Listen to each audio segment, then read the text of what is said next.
কি ভাবছেন কিভাবে তৈরি হলো? চলুন দেখা যাক। প্রথমে আমরা ইলাস্ট্রেটরের টুলবার থেকে ইলিপস টুলটি সিলেক্ট করব অথবা কিবোর্ড থেকে এল প্রেস করবেন। এবার শিফট অল্ট এবং মাউসের বাম বাটন ধরে চারদিকে টান দিবেন, তাহলে চারপাশে সমানভাবে বড় হবে।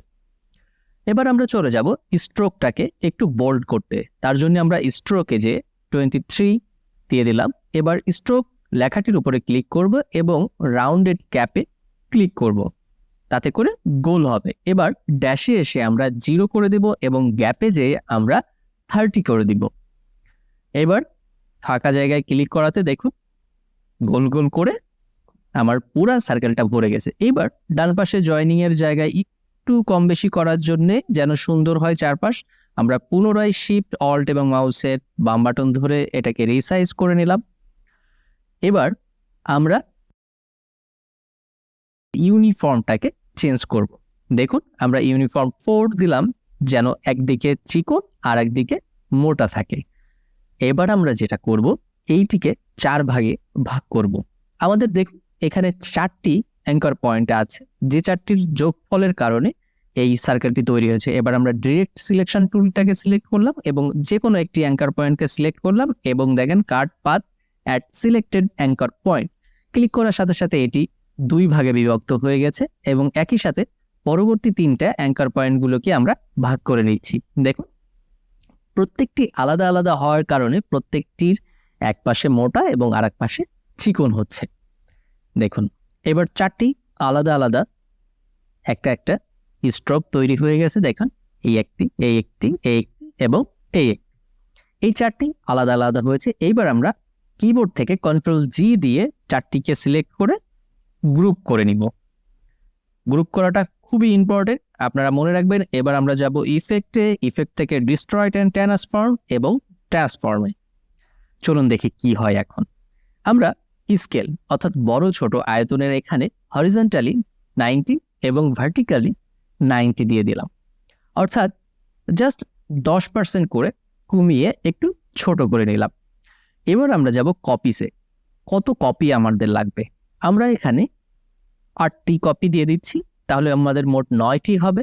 দেখুন কত সুন্দর করে 9টি কপি হয়ে গেছে। এটি কেটে আলাদা করার কারণেই এইভাবে আসছে। এইবার অ্যাঙ্গেল অর্থাৎ ডিগ্রিতে, কত ডিগ্রিতে আমি ঘোরাবো, এখানে আমি 1 2 3 4 5 6 7 8 9 10 11 12, আমার মনে হচ্ছে যে আমি আমার জায়গায় পৌঁছে গেছি। সো আমি পুনরায় আবার বলে দিচ্ছি, হরিজন্টালি ভার্টিক্যালি আমি 90 করেছি, অ্যাঙ্গেলে 12 দিছি এবং কপিসে 8 দিছি। এবার আমরা ওকে বাটনে ক্লিক করব। ব্যাস হয়ে গেল আমাদের কোক স্টুডিও বাংলার ইন্ট্রো মোশনের ডিজাইনটি। এবার দেখুন এটাকে আমি ডানে বায়ে সরালে এটা শুধুমাত্র একটি স্ট্রোকেই রয়েছে। এবার আমরা এটিকে শেপে পরিবর্তন করব, কারণ আমাদের কালার অ্যাপ্লাই করতে হবে।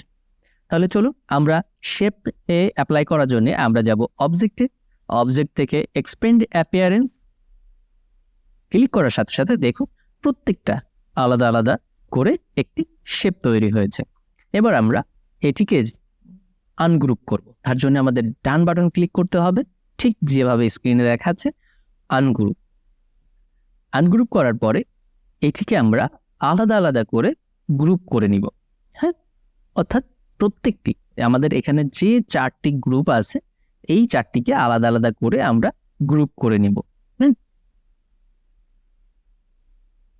এই 4টিকে ধরে আমরা কন্ট্রোল জি দিয়ে গ্রুপ করে নিলাম। আবার উপরেরটাকে আমরা গ্রুপ করে নিচ্ছি কন্ট্রোল জি এর মাধ্যমে। প্রত্যেকটিকে এই 4টি আলাদা গ্রুপে আমরা গ্রুপ করে নিচ্ছি। 4টি আলাদা গ্রুপ করে নিলাম, তাতে করে আমাদের কালার অ্যাপ্লাই অনেক সুবিধা হবে। তাহলে এবার আমাদের কালার অ্যাপ্লাইয়ের পালা। তার জন্য আমরা একটি রেক্ট্যাঙ্গেল শেপ নিয়ে নেব। প্রথমে আমরা কালারটি বানাবো এবং তার জন্য আমরা যাব গ্রেডিয়েন্টে। গ্রেডিয়েন্টটি আপনি যদি এখানে না পান তাহলে আপনাকে উইন্ডোতে যেতে হবে এবং উইন্ডোতে যেয়ে গ্রেডিয়েন্টে ক্লিক করলে এই অপশনটি ওপেন হয়ে যাবে। দেখুন এবার আমরা কি করব, এবার আমরা আমাদের যে গ্রেডিয়েন্ট প্যানেলটি আছে ওর নিচেই আমরা ছোট্ট করে একটা ক্লিক করব। দেখুন আমাদের শেপটি, সিলেক্ট থাকা শেপটি অলরেডি গ্রেডিয়েন্ট হয়ে গেছে। এবার আমরা কালার অ্যাপ্লাই করলাম। এবার আমরা দুই পাশেই রেড কালার নিয়ে নিলাম, কারণ আমাদের কোক স্টুডিও বাংলার কালারটা ছিল রেড, এবং এক পাশে 0 করে দিলাম। 0 করার মানে হলো, অপাসিটি 0 করার মানে হলো ওই পাশে আস্তে আস্তে আপনার নিচের কালারটা উঠে আসবে। এবং ঠিক এই কারণে আমরা কোক স্টুডিও বাংলার মতো করে নিচে আমরা, অর্থাৎ পিছনে আমরা একটি রেক্ট্যাঙ্গেল শেপ নিব এবং সেটার কালার দিব ব্ল্যাক। চলুন তাহলে আমরা একটি ব্ল্যাক কালার দিয়ে দিই আমাদের টুল বার থেকে, যেখানে ফিল কালার দেওয়া যায় এবং স্ট্রোক কালার। দেখুন ব্ল্যাক নিলাম। এবার আমরা আবার ডান বাটন ক্লিক করে অ্যারেঞ্জে যেয়ে আমাদের ব্যাকগ্রাউন্ডটিকে পিছনে দিয়ে দিলাম। দেখুন অলরেডি আমার শেপটি দেখা যাচ্ছে। এবার আমি আই ড্রপার টুলটি সিলেক্ট করলাম, কারণ আমরা পূর্বেই কালারটি রেডি করে রাখছি। এবার আমি সেটাকে জাস্ট আই ড্রপার টুল দিয়ে এখানে ট্রান্সফার করলাম এবং বাকি তিনটাকে একসাথে ধরে আমি আই ড্রপার টুল দিয়ে আবারও ক্লিক করলাম। দেখুন তৈরি হয়ে গেল আমাদের কোক স্টুডিও বাংলার যে ক্রিয়েটিভটা ছিল মোশনের পূর্বে সেটি। এবার আমরা একটু গ্রেডিয়েন্টটাকে এডিট করব। তার জন্য আমাদের টুলবার থেকে গ্রেডিয়েন্ট টুলটি সিলেক্ট করতে হবে এবং সেখান থেকে টেনে আমাদের সামনে থেকে পিছনের দিকে পর্যন্ত, অর্থাৎ চিকন দিক পর্যন্ত আমরা ছেড়ে দিলাম। তাতে করে কি হলো, যেদিকে মোটা আছে সেদিকে লাল থাকলো এবং চিকন দিকে আস্তে আস্তে ব্ল্যাকে পরিণত হয়ে গেল। দেখুন আরো ডেপথটা বাড়লো। হ্যাঁ, ঠিক যেভাবে আমাদের কোক স্টুডিও বাংলাতে ব্যবহার করেছে। ডিজাইনার খুব চমৎকারভাবে এই বিষয়টি ফুটিয়ে তুলেছে, এর জন্য তিনি সত্যি খুব প্রশংসিত হবে। তো দেখুন তৈরি হয়ে গেল আমাদের কোক স্টুডিও বাংলার ইন্ট্রো মোশনের ডিজাইনটি। নেক্সট ক্লাসে আমরা দেখব যে কিভাবে এটি মোশন করা হয়েছে। তত সময় আমাদের সাথেই থাকুন।